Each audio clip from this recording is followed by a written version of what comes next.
बाग में उनके एक साथ खाना खाने के बाद यीशु ने उसके शिष्यों से कहा, आज रात तुम मुझे त्याग दोगे। मैं नहीं, पतरस ने साहस से कहा। यीशु, मैं तुझे कभी नहीं छोड़ूंगा।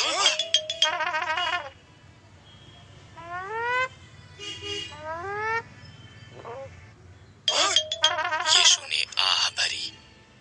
सुबह को मुर्गों के बांग देने से पहले तुम 3 बार कहोगे कि तुम मुझे नहीं जानते हो। यीशु ने आह भरी।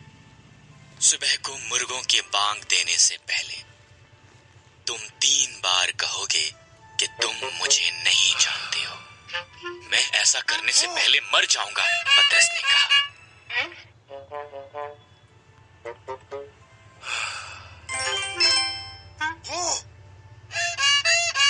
क्या पतरस ने विश्वास किया कि वो यीशु को त्याग देगा? हाँ या नहीं? जब वो गतसमनी के बाग में आए, यीशु ने उसके शिष्यों को उसके साथ प्रार्थना करने के लिए कहा। शिष्य थक चुके थे, वो सो गए। यीशु ने अकेले पिता से प्रार्थना की।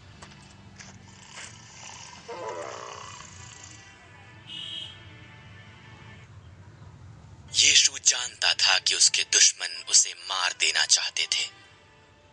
वो ये भी जानता था कि मरना उसके लिए परमेश्वर की योजना थी। मुझे कोई और मार्ग दिखा, उसने प्रार्थना की। नहीं तो जो तूने कहा मैं वही करूंगा।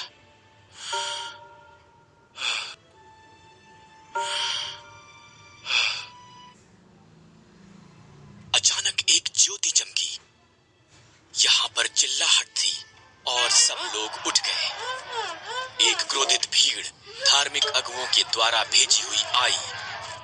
यहूदा ने ये दिखाने के लिए कि किस व्यक्ति को पकड़ना है, यीशु का चुम्बन लिया।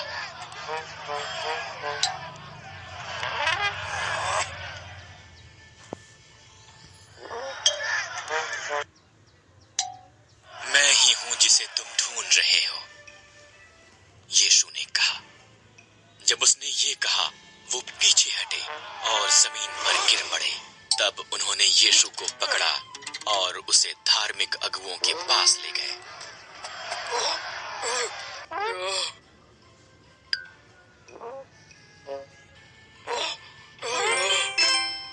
किस शिष्य ने यीशु को धोखा देकर पकड़वाने में धार्मिक अगुवों की मदद की? ज्यादातर यीशु के शिष्य भाग गए, पर पतरस पीछे पीछे गया। उसने ये देखने के लिए कि आगे क्या होगा, एक आंगन में इंतजार किया। क्या तुम यीशु के साथ नहीं थे? किसी ने पूछा। डरे हुए पतरस ने कहा, नहीं।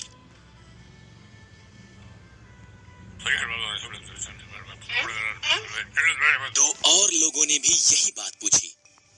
तुम गलत हो, पतरस ने कहा। मैं तो यीशु को जानता भी नहीं हूं। पतरस ने यीशु का 3 बार इनकार किया। जब उसने मुर्गे की मांग को सुना, वो बुरी तरह रोया।